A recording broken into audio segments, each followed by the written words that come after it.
இன்றைய வசனங்கள். நான் கர்த்தரை நோக்கி சத்தமிட்டு கூப்பிட்டேன், அவர் தமது பரிசுத்த பர்வதத்திலிருந்து எனக்கு செவி கொடுத்தார். நான் படுத்து நித்திரை செய்தேன், விழித்து கொண்டேன், கர்த்தர் என்னை தாங்குகிறார். ரட்சிப்பு கர்த்தருடையது, தேவரீருடைய ஆசீர்வாதம் உம்முடைய ஜனத்தின் மேல் இருப்பதாக. ஆமேன். சங்கீதம் 3:4, 5, 8 ஆகிய வசனங்கள்.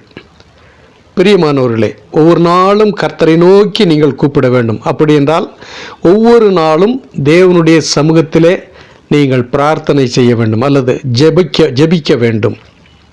அப்படி நீங்கள் ஜெபிக்கும் பொழுது தேவன் உங்களுடைய சத்தத்துக்கு செவி கொடுத்து உங்களுடைய வேண்டுதல்களுக்கு பதில் கொடுத்து உங்களை ஆசீர்வதிப்பார்.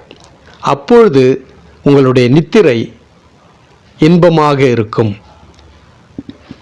ஒவ்வொரு நாளும் கர்த்தர் உங்களை தாங்குவார். உங்கள் பலவீனத்திலே, உங்கள் வியாதியிலே, உங்கள் பிரச்சனைகளிலே, உங்கள் போராட்டங்களிலே, உங்களுடைய கஷ்டங்களிலே, உங்களுடைய உபத்திரவங்களிலே, சகலத்திலும் தேவன் ஒவ்வொரு நாளும் உங்களை தாங்கக்கூடியவராக இருக்கின்றார். ஏனென்றால் அவருடைய ஆசீர்வாதம் அவருடைய ஜனத்தின் மேல் எப்பொழுதும் இருக்கக்கூடியதாக இருக்கின்றது.